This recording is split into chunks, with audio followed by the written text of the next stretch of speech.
네, 우리 반갑습니다. 네, 오랜만에 또 청년부 설교 또 하게 돼서 또 감사하고 또 아가서 설교로 우리 2달 동안 큰 은혜 받은 여러분들도 사랑하고 축복합니다. 우리 옆에 있는 지체들 보면서 이렇게 인사했으면 좋겠습니다. 제가 당신을 무조건적으로 사랑하겠습니다라고 인사해 볼까요?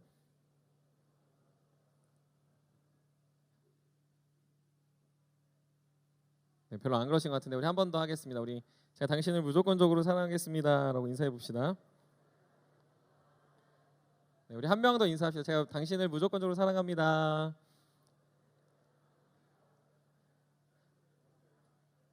네. 광고 한 가지만 말씀드리면요. 우리 오늘 샘터 모임은 4시 30분까지 맞춰주시기를 부탁드리겠습니다. 그래서 4시 30분에 마치고 그 새우민 그 OT 그리고 양육반 OT가 진행됩니다.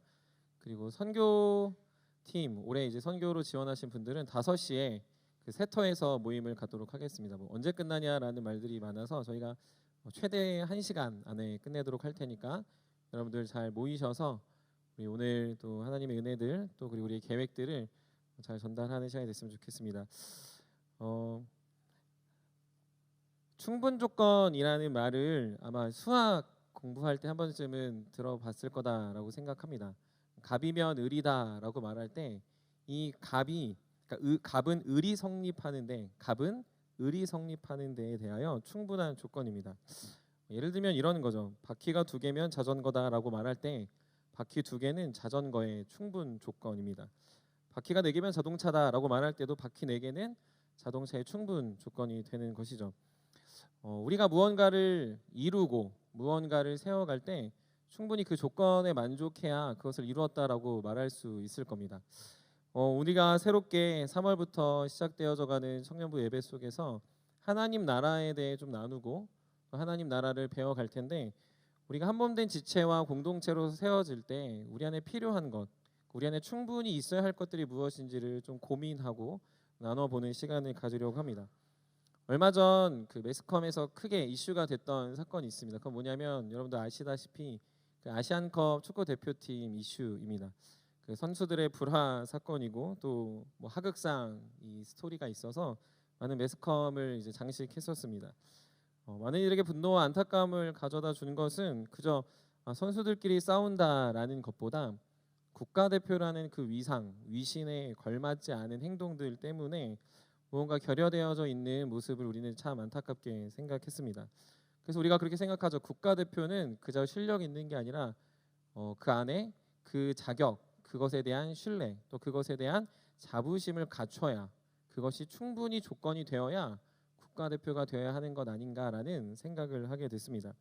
국가대표로서 아무리 부름받아도 그것을 값없이 여기거나 혹은 그것을 그냥 별거 아닌 거라고 생각하면 우리는 그 사람이 아무리 실력이 좋더라도 그 사람을 국가대표로 부르기에 좀 부끄러운 우리의 정서들을 경험했다라는 거죠.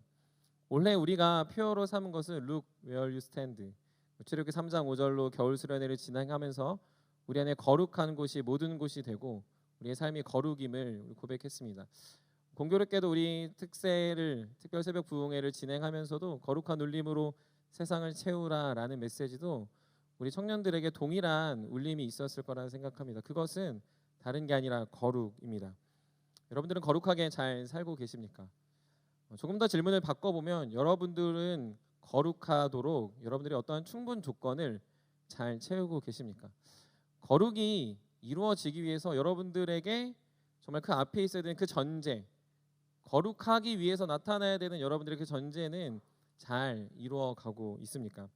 우리는 거룩한 삶, 거룩한 울림이 있어야 한다라고 2주 동안 외쳤고 그리고 또 우리 수련회 때도 외쳤고 또 그리고 우리의 삶 속에서 거룩은 당연한 것이기 때문에 여러분들의 모든 마음에 각인이 되지 않았을까라고 생각을 합니다. 그런데 이 거룩하다라는 것은 단순히 거룩할 것이다라는 의지가 아니라 반드시 채워져야 하는 충분 조건이 완성되어야 한다는 거죠. 거룩하다라고 말한다고 거룩해지는 게 아니고 여러분에게 예배 나온다고 거룩해지는 건 더더욱 아니고 세상에 나가서 저는 거룩합니다라고 말한다고 해서 세상이 여러분들을 절대로 거룩하다라고 보지 않는다라는 이유가 있습니다. 반드시 세상이 볼 때 여러분들에게 무언가 충분한 거룩의 도구들, 거룩의 모습들이 있어야 누구누구는 거룩하구나라고 이야기하게 하는 것이죠. 오늘 본문 에스라서를 보면 여러분들이 에스라서를 많이 보진 않았을 거라 생각이 드는데 이 에스라서는 포로됐던 이스라엘 백성들, 좀 더 엄밀히 얘기하면 남유다 백성들이 그 바벨론이라는 먼 땅에서 다시금 이스라엘 땅으로 돌아오는 스토리입니다. 시대적으로는 다니엘서 그 다음의 스토리입니다. 우리가 선지서에 보면 다니엘서가 있죠. 다니엘이 포로로 끌려가는 BC 586년 이후에, 그러니까 정확히 얘기하면은 517년, 516년 이 사이에 지금 에스라와 그의 백성들이 고레스의 칙령을 받고 다시금 본국으로 돌아오는 너무나도 기적적인 사건이 오늘 보고 있는 본문의 핵심 내용입니다. 그들이 어떤 노력으로 회복된 게 아니라 갑자기 등장한 고레스라는 어떤 한 왕이 너네 다 본국으로 돌아가도 돼라는 명령하에 지금 본국으로 돌아왔습니다. 그런데 그 본국으로 돌아와 보니 에스라와 그의 백성들이 했던 것은 무엇이냐면 성전을 세워야겠다라는 것이죠. 왜 그럴까요? 바벨론의 포로로 끌려갈 때 BC 586년, 즉 바벨론의 침공으로 느부갓네살 왕이 예루살렘을 침공할 때 그의 첫 번째 업적은 예루살렘 성을 돌 위에 돌 하나도 남지 않고 다 무너뜨렸기 때문입니다. 돌아와 보니 70년 동안 더 황폐화됐고 더 아무것도 남아있지 않는 그 땅에 지금 에스라와 그의 백성들은 성전을 재건하자라는 목적으로 에스라를 기록하고 있는 것이죠. 성전은 이스라엘 백성에게 굉장히 중요한 의미를 부여합니다. 단순한 성전이라는 건물의 특성 때문이 아니라 성전은 하나님과 이스라엘 백성들의 관계의 바로미터이기 때문입니다. 이 성전은 하나님과 이스라엘 백성들 사이의 관계의 바로미터였다라는 거죠. 왜 그럴까요? 성전이 온전히 세워지고 견고해지는 것은 하나님이 지금 이스라엘 백성들과 함께 하신다, 하나님이 이들에게 복을 주신다라는 것을 드러내는 가시적인 효과를 알려주었습니다. 그래서 다윗 때나 솔로몬 때를 보면 성전이 점점점 견고해지고 세워지고, 특별히 솔로몬 시대 때는 그 성전이 금으로 다 채워졌다라고 말하는 거죠. 그런데 놀랍게도 그 이후로 쇠락의 길을 걷는 이스라엘 백성들에게 성전은 계속해서 무너지게 됩니다. 심지어는 솔로몬 다음 아들인 그 르호보암 때는 금을 다 띄어서 그것을 놋 방패로 바꿔버리는, 물론 놋도 좋은 것이긴 합니다만 하나님의 나라와 역사 안에서 그 르호보암이 하나님의 명령대로 살지 않으니까 성전이 변했는데 금색이 아니라 그 동색으로 바뀌었다는 거죠. 그건 지금 하나님이 이들에게서 멀어지고 있다라는 것을 보여주는 바로미터라는 거죠. 그러니 당연히 돌아온 이스라엘 백성도 성전을 단순히 지어서 우리가 안전히 거할 곳을 만들자라는 의미보다는 지금 하나님이 우리와 함께 하신다라는 사실, 하나님이 우리에게 복을 주셨다라는 사실, 그들의 노력이 아니라 하나님이 우리에게 복 주신다라는 사실을 성전으로 확인하고 싶었다라는 사실이죠. 그래서 그들은 성전을 지어갑니다. 성전이 있어야 그들의 백성의 하나님과의 관계의 충분 조건이 성립되기, 우리에게 복 주시는 하나님이 실제로 살아계시다라는 걸 이 성전을 통해서 알 수 있기에 지금 이들은 성전을 지으려고 했다라는 거죠. 이것은 마치 하나님이 천지를 창조하실 때 하나님이 첫째 날부터 여섯째 날까지 가장 사랑하시는 사람을 가장 먼저 만들고 싶으셨지만 먼저 뭘 만들었냐면 그 궁창과 땅과 바다와 각종 열매와 동식물을 만들고 그 다음에 사람을 만드신 것과 연관이 됩니다. 이게 무슨 말이냐 하면 하나님은 지금 이스라엘 백성들과 직접적으로 교제하고 싶지만 그 교제하는 방식이 구약 시대는 직접 안 되니 그러면 먼저 성전을 짓고 성전에 나와 제사를 통하여 이제 너와 내가 교제하자라는 순서가 존재했다라는 거죠. 그래서 이스라엘 백성들이 나가서 하나님께 부르짖고 하나님께 예배하는 것을 못하는 게 아니라 더 엄밀히 말하면 하나님께 예배드리는 절차와 방식이 존재하니 성전을 빠르게 짓지 않으면 그들은 지금 하나님의 은혜와 영광을 깨닫지 못하는 상황이었다라는 거죠. 그래서 이들은 성전을 짓게 됩니다.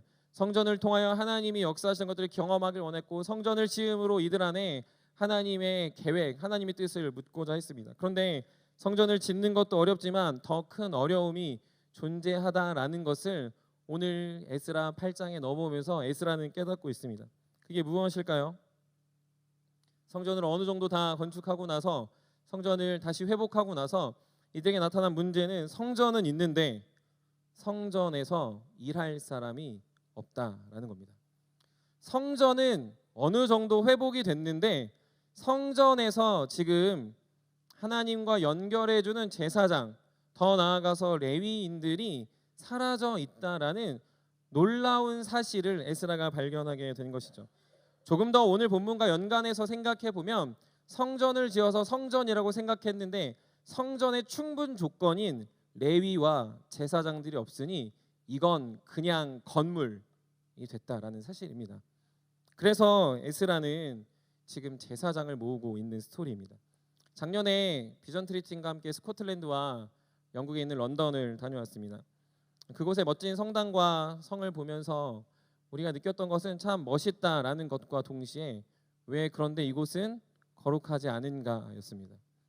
너무나도 휘황찬란한 스테인드 글라스와 너무나도 멋진 신앙의 역사, 존 낙스라는 종교 개혁자의 기상을 그들도 알고 있지만 이제 어느 누구도 그곳을 예배의 터로, 예배의 자리로, 그리고 개혁주의 산실로 보지 않는다는 거죠. 영국의 박물관에 갔을 때, 스코틀랜드 박물관에 갔을 때 종교의 역사는 박물관 제일 구석에 있었고, 그리고 그들은 물어보면 전혀 그것에 대해 인식하지 못하는 사실이었다라는 거죠. 그들에게 건물이 있었습니다.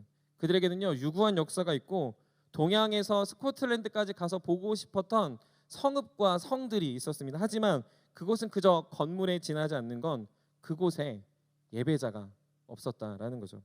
오늘 본문 15절 우리 한번 다 같이 한 목소리로 읽어보도록 하겠습니다. 오늘 본문 15절 8장 15절을 같이 읽도록 하겠습니다. 시작.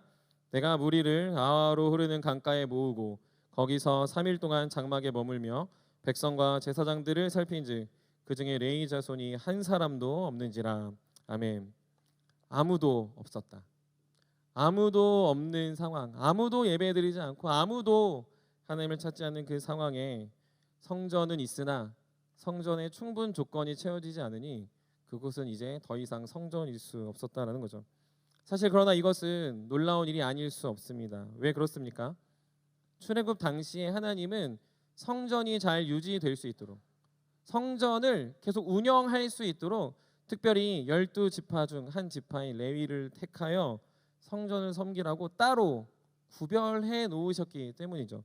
우리 한번 본문 같이 찾아봤으면 좋겠는데요. 민수기 3장 40절부터 41절입니다. 구약성경 민수기 3장 40절부터 41절 우리 한번 한 목소리로 같이 읽도록 하겠습니다. 시작.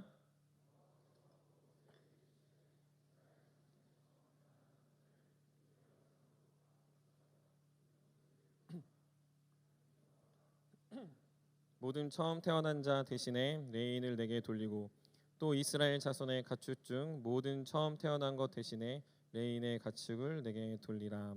아멘. 여기서 보면요, 처음 태어난 남자를 다 계수하는데 그 중에서 대신에 레위인을 내게로 돌려라라고 이야기하고 있는 거죠. 이게 무슨 말이냐면 하나님은 처음 것, 첫째, 먼저 된 것을 하나님이 받으시길 원하십니다. 그것은 너네 다 뺏을 거야라고 말하는 게 아니라 모든 것이 하나님의 것이라는 걸 인정하는 게 초태생을 드리는 게 하나님과 이스라엘 백성들의 관계였습니다. 그래서 모든 지파에 나와 있는 모든 남자의 수를 셌는데 그 43절부터 민수기 3장 43절부터 46절에 보면 총 몇 명이 되어 있냐면 22,000명이 되어 있습니다. 즉 수많은 사람들이 있는데 그 레위인이 22,000명이나 되는 사람이 하나님의 것이다라고 바쳐진 사람이라는 거죠. 그런데 그 중에서도 성경을 조금 더 뒤로 넘겨보면 성전에서 봉사하는 사람의 수가 몇 명이냐면 30세부터 50세를 다시 구별해 놨는데 8,580명이나 되게 했습니다. 조금 더 쉽게 설명할까요? 무엇이냐면 레위인의 전체 남자는 태어날 때부터 신원 관리가 됐고요. 신원 관리가 되다가 나이가 30세가 넘으면 성전에 봉사하는 인원이 출애굽 당시에 8,580명이나 있었다라는 거죠. 그런데 지금 몇 명이 있습니까? 아무도 없는 겁니다. 어느 누구도 한 명조차 등장하지 않는 이 에스라와 에스라 시대의 유다 백성들에게는 성전을 아무리 지어도 성전의 역할을 감당할 수 없으니 지금 참담한 상황에 이르고 있음을 성경은 알려주고 있다는 거죠. 참담하기 그지없습니다. 성전만 지으면 될 것 같았고, 성전만 있으면 될 것 같았고, 성전을 그래서 빨리 지으면 될 것 같았는데 아무도 일할 사람 없으니 이제는 어떻게 해야 되나라고 마치 모든 것을 망연자실한 상황에 놓이게 된 것이죠. 성경은 레위인이 왜 사라졌는지 친절하게 설명하진 않습니다. 왜 레위인이 이렇게 됐는지 설명하지 않습니다. 하지만 성경의 역사를 비추어 볼 때 이들은 제사라는 제도와 하나님과 관계하는 수많은 상황 속에서 제사장으로서 살아간다면 그들은 아무것도 할 수 없는, 즉 조금 더 직접적으로 이야기하면 제사장을 하고 레위인으로 살아가는 것보다 세상에 나가 돈 벌고 세상에 나가 안락하게 사는 것이 더 괜찮다라는 생각을 품게 됐습니다. 조금 더 포로로 끌려간 그들에게 이제는 다시 돌아와 성전에서 봉사할 마음보다 그냥 그곳 바벨론 땅 포로된 그곳에서 안전하게 살아가는 것이 자신의 인생에 더 유익하다라는 생각을 갖게 됐더라는 거죠. 지금 쉽게 생각하면 제사장 레위인들이 사라진 건 이거 해도 돈 못 벌겠다라는 이유와 두 번째는 지금 내 삶에 만족하니 굳이 성전에 가서 봉사할 필요가 있겠냐라는 직무유기적 태도가 결합된 것이죠. 그래서 에스라가 특단의 조치를 내리고 있습니다. 오늘 본문 16절, 17절 우리 한번 같이 읽겠습니다. 오늘 본문 에스라 8장 16, 17절 같이 읽겠습니다. 시작. 이에 모든 족장 곧 엘리에살과 아리엘과 스마야와 엘라단과 야립과 엘라단과 나단과 스가랴와 무슬람을 부르고 또 명찰한 사람 요야림과 엘라단을 불러 가시바 지방으로 보내어 그곳 족장 이또에게 나아가게 하고 이또와 그의 형제 곧 가시바 지방에 사는 느디님 사람들에게 할 말을 일러주고 하나님의 성전을 위하여 섬길 자를 데리고 오라 하였더니. 아멘. 이게 지금 무슨 말이냐면요, 예루살렘으로 온, 즉 포로에서 지금 예루살렘으로 돌아온 사람들 중엔 아무도 돌아오지 않았으니 그러면 다시 바벨론 성읍에 있는 여기 가시바 지방으로 보내고 있는 겁니다. 이곳은 바벨론 성 바로 윗 북부 지역에 있는 성읍을 의미하는데 그곳에 아마 이스라엘 포로들이 많이 살고 있었던 것으로 추정합니다. 그러니 그곳에 가면 레위 지파 혹은 제사장들이 있을 수 있으니 그 중에서 몇 명을 너가 택하여 데려오라라는 이야기죠. 그래서 그렇게 착출된 인원이 대략 260여 명 됩니다. 특별히 제사장으로 감당할 수 있는 사람은 38명이고 그 38명을 돕는 사람은 220명이다라고 오늘 성경은 기록하고 있습니다. 여러분 숫자의 차이가 어느 정도 나시는지 아시겠죠? 8,580대 이제 한 260명 되는 차이가 된 겁니다. 이전의 영광은 온데간데 없어졌고 성전의 기능은 마비가 되었고 많은 것이 유지될지 모르는 상황에 놓여져 있는 그 모습 속에서 제사를 이제 드리는 것만으로도 감사하다 말하는 지경이 된 것이죠. 사랑하는 세움의 여러분, 우리가 왜 이런 구구절절한 이스라엘 역사를 보고 있냐 하면 이들의 목표는 220명을 모으는 게 목표가 아니었다라는 사실입니다. 이게 무슨 말입니까? 지금 이스라엘 백성들이 그냥 단순히 포로가 귀환돼서 220명, 제사장까지 합해 한 260명을 모은 게 그래 우리 너무 잘했다, 그래 우리 너무 성공했다, 우리 그래 우리의 꿈을 이룰 수 있겠다라고 말하는 게 아니라 모으고 모아 보니 예전의 영광인 8,580명은 온데간데였고 이제 고작해야 260명이 있는 상황에 이르렀다라는 것을 알려주고 있는 것이죠. 성전은 성전인데 성전이 충분하지 않은 겁니다. 제사장은 제사장인데 하나님의 제사를 제대로 드릴까 걱정이 되는 겁니다. 무언가 영광을 보기 위해서 우리가 돌아왔는데 영광은커녕 비참함과 참담함이 가득한 상황에 지금 이들의 정체성마저 흔들리고 있는 것이 지금 에스라와 이스라엘 백성들의 상황이라는 거죠. 사랑하는 세움의 여러분들, 우리가 추구하고 우리가 믿는 믿음의 신앙의 충분한 조건을 여러분 채우고 계십니까? 여러분들이 하나님의 백성으로 살아가는데 충분한 조건을 이루고 계십니까? 우리가 정말로 주님 앞에 부끄럽지 않은 하나님의 거룩한 제사장처럼 여러분들이 인생을 내어 걸고 살아가고 계십니까? 이 정도 모으니, 이 정도 예배하니, 이 정도 주님 앞에 봉사하니 우리는 만족한다 지내고 계시진 않습니까? 오늘 본문을 통해서 두 가지 정도를 살펴보려고 하는데, 먼저는 우리는 그럼 과연 성도라 부름받기에 충분한 조건을 갖췄는가? 저와 여러분들 누가 바라보면 여러분들은 성도입니다라고 말하기에 여러분들은 부끄러움이 없는가라는 거죠. 성도라는 말은 부르심을 받은 사람이라는 뜻입니다. 성도가 되기 위해 충분 조건이 무엇입니까? 성도가 되기 위해서 예배하고 말씀 보고 기도하는 것이 아닙니다. 성도가 되기 위하여 착한 일을 하는 게 아닙니다. 성도가 되기 위해서 가장 중요한 충분 조건은 누군가가 여러분들을 불러야 하는데 그 누군가가 바로 하나님이어야 한다는 거죠. 하나님이 여러분들을 부르셨는가가 점검이 되어야 한다는 거예요. 하나님이 여러분들을 부르셨다면 여러분들은 성도라고 부름받기에 충분한 조건을 갖춘 겁니다. 그러면 성도다운 삶에 충분하냐라고 묻는 것은, 성도다운 삶에 충분한 것을 묻는 것은 여러분들 그 다음에 그 하나님과 내가 관계하고 있는가입니다. 하나님과 관계하기 위해서 예배하고, 하나님과 관계하기 위해 헌신하고, 하나님과 관계하기 위하여 여러분들의 모든 인생을 걸고 살아가는 것이 성도다움의 충분한 조건이지, 그냥 부르신 것으로 내가 그냥 성도다움의 충분 조건을 채웠다라고 말한다면 성전은 있으나 제사장이 없어 예배드리지 못하는 성전과 우리가 모습이 동일하다라는 거죠. 성경은 그래서 늘 어떻게 이야기합니까? 성전을 이제 건물에 비교하지 않습니다. 성전을 어떤 건물에 국한시키지 않는다라는 거죠. 성전을 우리 마음에 비유합니다. 우리 마음이 성전이고 우리 마음이 하나님의 전이다라고 이야기하면서 저와 여러분들의 마음속에 하나님이 계시고 그 하나님과 함께 교제하는 것이 성도다운 삶임을 계속 피력하고 있다는 거죠. 그런데 너무나도 많은 사람들이 막혀 있습니다. 너무나도 많은 사람들이 그저 율법과 형식과 내가 하는 것에 매여 있다는 거죠. 청년들이 특별히 교회에 나오는 것에 의의를 둡니다. 어떤 우리가 훈련을 하나 하기만 하더라도 그것이 나를 되게 거룩하게 여긴다라고 생각합니다. 조금 더 나아가서 세상을 다르게 보고 세상 안에서 어떤 빛을 드러내기보다 세상을 판단하고 세상을 비난하고 세상의 어떤 안타까운 모습들을 보면서 나는 저렇지 않지라고 우리가 구별하는 것으로 내가 거룩하다, 성도다라고 생각하는 것을 우리는 굉장히 자랑스럽게 한다라는 거죠. 하지만 여러분들 놀라운 이야기가 한 가지 있는데 들어보시겠습니까? 신앙을 처음 갖는 사람들, 신앙을 처음 갖는 사람들에게 방해하는 세 가지가 있는데, 한 가지는 지적 장애물이고, 두 번째는 그 사람에게 닥친 고난과 고통이고, 마지막은 기독교에 대한 부정적 생각입니다.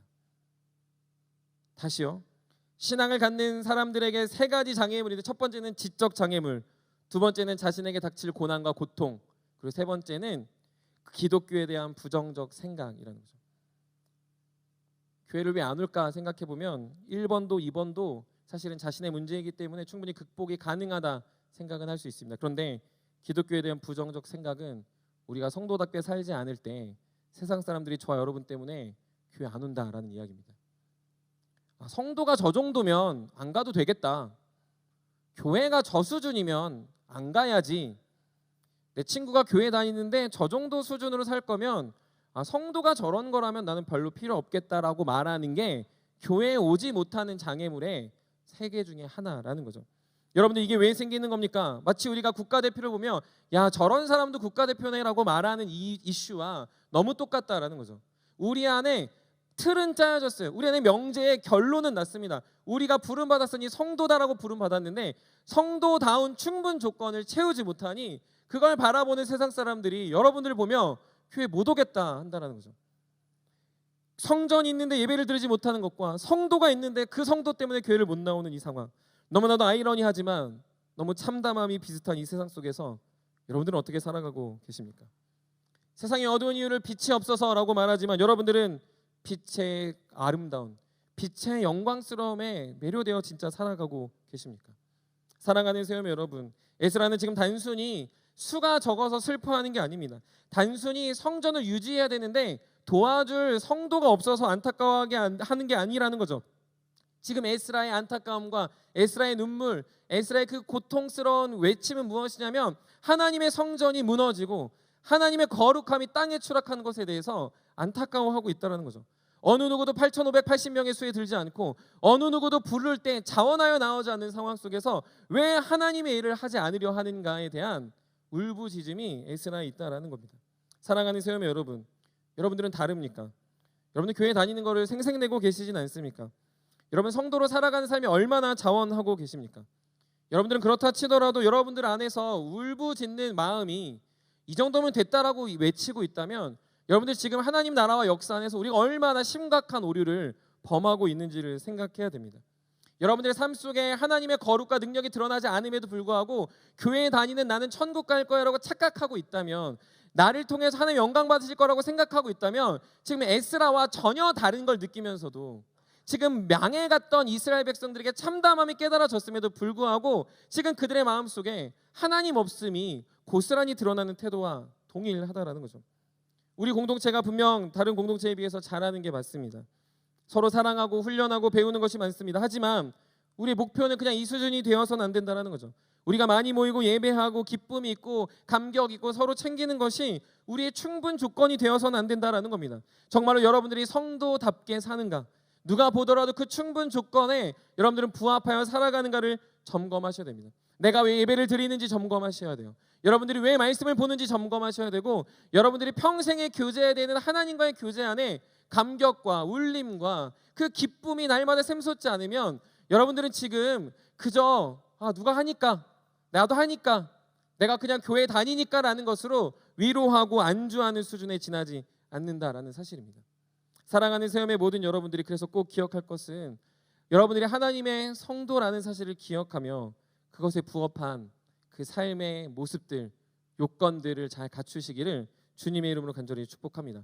우리 교회는 괜찮다, 우리 샘터는 괜찮다, 나는 괜찮다, 세상은 망해도 나는 구원받으니까, 세상은 없어져도 나는 그래도 주님 사랑하시니까로 만족하지 말고, 이 세상이 주님을 찬양해야 되는데, 이 지역이 주님을 높여야 되는데, 우리 가정 전부가 하나님을 찬양해야 되는데, 우리의 모든 생이, 그리고 우리가 아는 모든 사람들이 온 열방과 온 민족과 온 백성이 주님을 찬양해야 되는데, 고작 우리만 찬양하는 이 상황에 안타까워 하셔야 된다라고요. 고작 우리만 찬양하는 이 상황에 여러분들 울부짖음이 있어야 한다라고요. 그래야 주님 앞에서 성도다운 삶을 그나마 아주 조금 이룰 수 있고 아주 조금 맛볼 수 있기 때문인 것이죠. 그러므로 사랑하는 모든 새롬의 여러분들이 만족하지 않았으면 좋겠습니다. 더 함께 자원하여 하나님의 성전에 봉사하는 제사장의 수가 늘어가고 그 봉사자들이 늘어나가는 것처럼 여러분들의 삶에 성도다운 삶의 자원함이 늘어가고 기쁨이 경험되어지고 하나님을 알아가는 풍성함이 여러분들 온 삶에 나타나시기를 주님의 이름으로 간절히 축복합니다. 두 번째로는 그러면 과연 우리의 영광스러움은 무엇으로 드러나는가를 점검해 봐야 됩니다. 저와 여러분들이 살아갈 때 이 성전의 영광스러움처럼 과연 우리의 삶의 영광스러움은 무엇으로 드러날 수 있을까요? 세상은 건물이나 외형이나 어떤 문화로 그 영광을 뽐내려 합니다. 실제로 스코틀랜드에 가봐도 그 건물이 으리으리하고 너무나도 멋있게 지어져 있어서 꿈만 같은, 이제 동화 같은 곳에 있는 느낌을 이제 자아냅니다. 그래서 카톨릭 같은 의식을 강조하는 예배에서는 어떠한 문화 혹은 어떤 예식, 예전을 강조하고 어떤 듣고 깨닫는 것보다 그냥 보여지기 식으로 그들이 영광스럽다라는 것을 계속 드러내려고 합니다. 그런데 여러분들, 이런 것들은 절대로 영광이 되지 않고 예배가 되지 않으며 우리 목표가 될 수 없습니다. 왜 그렇습니까? 카톨릭이 아무리 그렇게 예전과 의식과 어떤 화려함을 갖춘다 하더라도 그 안에 구원받은 하나님의 백성이 나타나지 않으면 그것은 결국 종교개혁의 대상이 될 뿐이고 그곳에선 구원의 역사가 일어나지 않기 때문이죠. 성전에서, 그리고 우리가 성전된 백성으로 살아가야 되는 하나님의 명령은 무엇이냐면 우리 안에 선한 양심과 깨끗한 믿음을 가져야 합니다. 선한 양심과 깨끗한 믿음을 갖는 건 그럼 어떻게 하는 겁니까? 내 마음을 이렇게 닦아냅니까? 내가 선해지도록 나를 막 최면을 걸어야 됩니까? 절대 그렇게 되는 게 아니다라는 거죠. 앞서 말했던 것처럼 성도의 삶이 합당한 그 충분 조건을 갖는 것을 계속 반복하는 겁니다. 이게 무슨 말이냐 하면 예를 들어보겠습니다. 우리가 결혼이라는 결혼 제도를 통하여 결혼을 합니다. 근데 오늘날 시대는 결혼보다 서로가 결혼하기에 합당한가를 점검하기 위하여 여러분들 아시겠다시피 동거를 많이 하는 세상에 우린 살아갑니다. 그 이유도 합리적으로 생각해보면 이해가 됩니다. 왜냐하면 결혼했는데 혹시 이 남자가 나랑 안 맞으면 어떡하나라는 생각이고, 이 여자가 나에게 필요 없으면이라는 생각들이 우리 안에 스멀스멀 올라오니 동거라는 방식을 채택하여 결혼하기 전에 살아보는 것, 이것이 우리의 문화가 됐고 우리 주변에서 심심치 않게 보게 됩니다. 근데 여러분들, 대부분 그런 관계들의 끝이 파탄이라는 것을 아셔야 합니다. 왜 그런 줄 아십니까? 우리가 무언가를 조건을 내걸고 사는 것은 우리 삶의 의무를 망각하게 하여 우리는 계속하는 힘과 능력이 사라지기 때문입니다. 결혼이 정확히 그것을 보여주는데 결혼의 제도 하에서 서로가 서로를 사랑할 의무를 다하는 하나님의 신적인 기관이 됩니다. 그런데 이 신적인 기관 앞에서 맺어진 언약의 관계는 나의 마음을 초월하여 사랑의 의무를 더합니다. 내가 상대방의 배우자가 마음에 안 들고 내가 상대방이 불편해지고 상대방을 알았던 것과 다르다라고 여겨지는 마음이 내 안에 완전히 풍성해져도 사랑의 언약 가운데 내가 사랑의 의무를 이행하면 그것이 그 순간은 좀 짜증나고 힘들 수 있더라도 어느 순간을 지나서는 다시금 사랑이 내 안에서 샘솟기 때문이죠. 이건 무엇입니까? 언약이 나를 지켜주는 겁니다. 언약하지 않고 사랑을 하면 어느 순간 사랑이 식어서 깨어지는데 언약을 해놓으니 언약이 내 안에 반복되는 삶을 통하여 사랑을 다시 불러일으키는 도구가 되더라는 거죠. 이것은 너무나도 간단한 이유처럼 성경이 그래서 어떤 예식을 강조하기보다 그 삶의 의미와 목적을 강조하는 것과 동일합니다.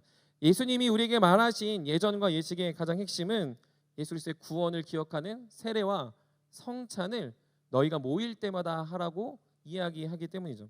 즉 우리가 그 전통을 지금까지 지켜왔기 때문에 교회가 유지될 수 있었고 믿음이 전수될 수 있었고 우리 안에 마음이 좀 사그라지더라도 예전에는 좋았는데 지금은 좀 불편해지더라도 계속 반복되는 세례와 성찬 그리고 그것이 넘쳐나는 예배를 통하여 우리 안에 다시금 어느 순간 나도 모르게 일어나는 주님의 마음과 사랑들이 우리 안에 생기게 되더라는 겁니다. 그래서 어찌 보면 이러한 거룩한 전통은 처음에는 왜 해야 하나 싶지만 하면 할수록 반복할수록 그 전통이 나를 지키고 지켜진 전통 안에서 우리의 마음에 기쁨이 생기고 그리고 그것들이 나의 수준이 되고 영광이 되어 더 아름다운 예전과 예식으로 발전하게 되는 것이죠. 여러분들 우리가 지켜야 되는 예전과 예식은 그래서 예배하는 것을 평생토록 이어가야 합니다. 여러분의 삶 속에 영광을 경험하고 싶다 결정하셨다면 예배드리는 삶을 포기하지 않아야 합니다. 하나님을 예배함으로 하나님을 경험하셔야 됩니다. 하나님을 경험했기 때문에 예배하는 게 아니라 하나님을 경험하는 것이 예배이기 때문에 여러분들이 경험하지 않았든 경험할 수 없었든 나왔는데 내가 졸고 갔든 할 것 없이 예배에 평생토록 드려지면 어느 순간 그 예배가 여러분들을 거룩하고 온전하게 이끄는 하나님의 사람이 되게 하더라는 거죠. 그래서 그 속에서 하나님의 마음을 배웁니다. 그 속에서 하나님의 뜻을 이해합니다. 그리고 그 속에서 하나님의 삶의 지표를 깨달아 우리의 삶이 잔잔하지만 강력한 하나의 영광을 맛보게 되더라는 거죠. 그러나 이것으로는 단순하게 끝나지 않습니다. 거기에 한 가지, 한 스푼 더 더해야 하는 것이 있다면 거기에 헌신이 있어야 합니다. 여러분들의 삶에 헌신을 더하지 않는 예전과 예식이라면 그것은 아무짝에 쓸모없는 어느 순간 똑같이 멈춰버리는 태도가 된다는 거죠. 여러분들 예배 나올 때 헌신하셔야 돼요. 예배 나올 때 여러분들의 귀한 것들을 깨트리셔야 된다는 거예요. 예배 나올 때 여러분들이 무언가를 포기하고 나오는 영역들이 있어야 된다는 사실입니다. 우리가 최근에 제자반을 모집하면서 자신의 시간을 막 열거하고 그 시간에 해달라는 것들을 들었습니다. 물론 가능합니다. 하지만 기본적인 훈련은요, 내가 그 시간을 할애해야 합니다. 내가 그 시간을 헌신해야 나오는 것이 훈련이지 내 시간에 훈련을 맞춰달라는 건 그건 개인 PT나 하는 거죠. 교회가 그런 걸 하는 게 아니다라는 거예요. 진짜 해야 되는 건 내가 그 시간을 할애하여 예배 시간을 지키고 새벽 시간을 지키고 내가 샘터 모임을 지키는 그 헌신이 있을 때야말로 그것이 내 안에 너무 짜증나고 그것이 내 안에 너무 불편하고 그것을 꼭 해야 되는 의문이 있지만 그렇게 하는 중에 내 마음에 없었던 마음, 내 안에 없었던 뜨거움이 다시금 일어나 하나님과 가까워지는 영광스러움을 맛보게 되더라는 거죠. 단순히 이것은 시간뿐만이 아니라 우리의 물질도 마찬가지입니다. 여러분들 교회에 나오고 예배를 드릴 때 값없이 받은 은혜이기 때문에 값없이 주님 앞에 나올 수 있는 것도 마찬가지입니다. 하지만 값없이 드리는 것이 주님에 대한 바른 태도는 아니라는 거죠. 연인 관계에 돈을 쓰지 않는 것이 마땅하지 않고 스승과 제자 관계에 어떤 감사의 표현을 하지 않는 게 당연하지 않고 친한 친구끼리에 하다못해 여행을 갔다 와도 선물을 챙겨오는 시대인데 주님 앞에 나올 때 감사하는 마음으로 주님 앞에 드리는 것이 없는 예배라면 그것은 살아있는 예배가 될 수 없다는 거죠. 물론 100번 1000번 양보해서 여러분들이 나오는 게 불편하니 그 자체가 헌신이다 말하면 할 말은 없겠습니다만 여러분들 마음속에 정말로 예배드리는 감격과 기쁨과 하나님에 대한 사랑의 영광을 바라본다면 여러분들의 물질을 깨트릴 줄 알으셔야 된다는 거예요. 그것이 크고 적음이 아니라 여러분들의 것을 주님께 드리지 않으면서 하나님을 사랑합니다라고 말하는 건 거짓이고, 여러분들의 마음의 표현이 물질이 어디로 흘러가는지가 여러분들의 상황을 아주 명확하게 대변하기 때문입니다. 그러면 여러분들 하나님 앞에 나올 때 예배의 시간을 사수하시고 여러분들의 시간과 물질과 여러분들의 감정과 여러분들의 모든 관계를 초월하여 여러분들을 깨트릴 수 있는 귀한 세움의 청년들이 되시기를 간절히 축복합니다. 그때 저와 여러분들의 삶에 넘쳐나는 하나님의 은혜와 영광이 깨달아지고, 몸이 건조해 보이지만 그 반복되는 삶의 예전이 예배와 헌신을 통해서 여러분들 어느 순간 여러분들도 알게 모르게 하나님은 가장 가까이 하나님 은혜의 자리에 여러분들 놓아주실 것이기 때문입니다. 그러므로 사랑하는 세움의 여러분, 여러분들의 모든 삶에 예배의 풍성함과 헌신의 기쁨과 영광스러움이 넘쳐나시기를 주님의 이름으로 간절히 축복합니다. 성도라 부르신 삶에 합당하게 살아가시고 여러분들의 예전의 삶, 어떠한 이전의 삶, 내가 내 생각으로 내 뜻대로 살아가는 인생을 벗어나서 하나님의 뜻과 하나님의 말씀에 순종하여 영광스러운 나라를 보길 원한다면, 우리가 궁극적으로 바라는 하나님의 나라가 이 땅에 이루어지기를 소망한다면 여러분들 더 힘을 다하여, 지금으로 멈추지 말고 더 힘을 다하여 함께 달려가고 함께 예배하고 함께 우리를 기꺼이 주님께 드릴 수 있는 믿음의 청년들이 되시기를 간절히 바랍니다.